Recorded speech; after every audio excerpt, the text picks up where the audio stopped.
Hello, this is Woody Collins, and this is day one of my challenge.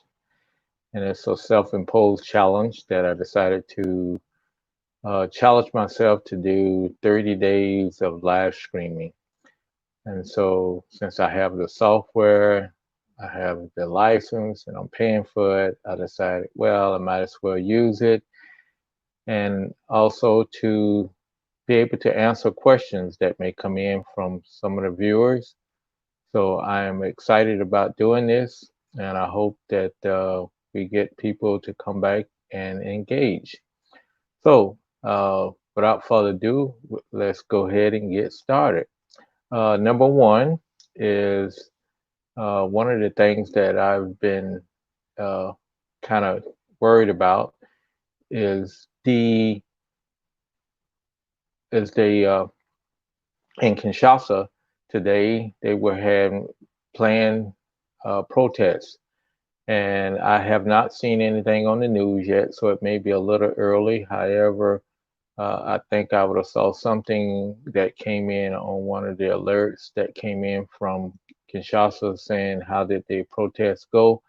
However, I did talk to someone this morning that's in Kananga, and they canceled the protests in Kananga. Well, they were probably forced by police not to enter into the city where they was marching from a stadium. So that has been stopped. So we hopefully and pray that people in Kinshasa and some of the other major cities uh, were safe and they were allowed to peacefully protest.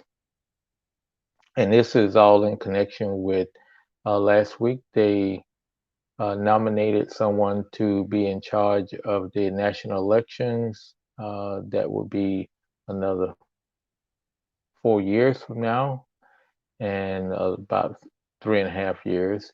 And so they had already set up someone to be there, and that person was uh, he was uh, implicated in some cheating scandals in the past. So immediately people knew that he would not be trustworthy, and they decided not to go in and support that person. So that's why the protests are going in. But we hopefully that they get this resolved. They got 3.5 years to get it resolved and get somebody in.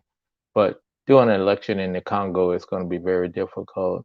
It's going to take 3 years of planning to get it done and to execute it because everything is done manually and from selection of the candidates to actually printing of ballots that has to be distributed throughout the country.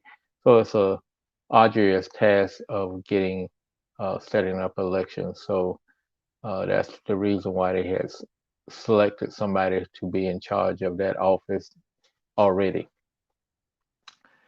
So the second thing I wanted to talk about is the actual uh, case of COVID.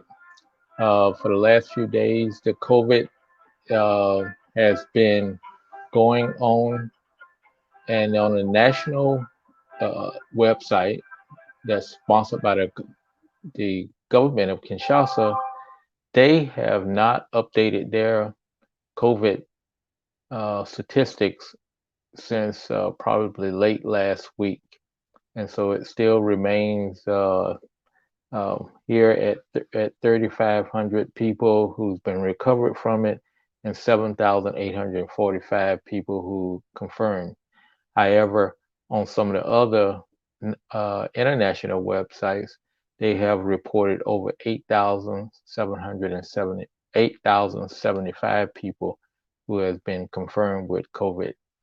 So there's a difference of about 200 people, and I think that I don't know the reason why the national government site is not being updated. Maybe they're working with the elections have stopped people from getting to work or whatever the case may be. Else there is some strikes going on by health officials who were out to try to sensitize the neighborhoods to stop that. So I'm not sure what is going on. So we'll have to see how that works out. But the national numbers have not been updated. However, the international numbers continue to rise. And then finally, that brings up the case of some of the information and people who've been reaching out to me as the president of Congo Helping Hands that they needed food.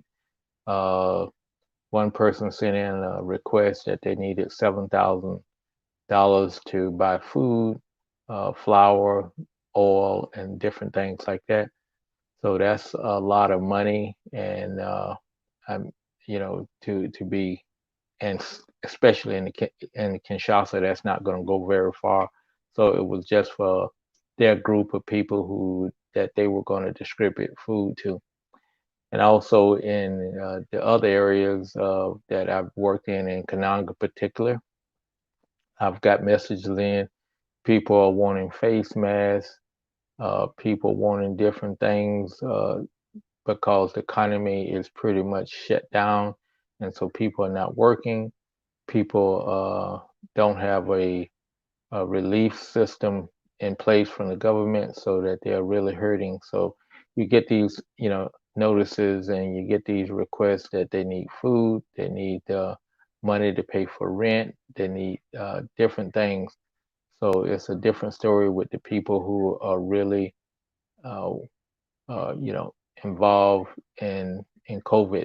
Even though in some of the areas, only about half of the provinces have had uh, a case of COVID, and it's not widespread throughout the whole country. It's just in the major cities, and also the city of Kinshasa, who has the most cases. However, we're gonna kind of continue to monitor that. I put out a update on the Corona COVID update yesterday, and there was a lot of the smaller provinces outside of Kinshasa was also increasing, just like Kinshasa is increasing. So we'll see how that works out, but we hope that that does not escalate anymore. Just like we're having here in the United States, now that they're loosening up the restrictions, the cases are going up. So we hope that that don't happen and that it don't get too widespread. But that's the important news, and I won't take up any more of your time. Thank you for watching, and come back again tomorrow. Tomorrow, we hope to talk about some of the other things that we're doing in the Kinshasa and also in the interior of Kananga.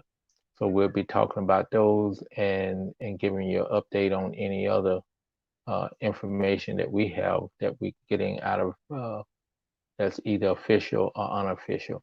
So thank you, and please send me post your questions that you may have on to this telecast, and I'll get those answered tomorrow.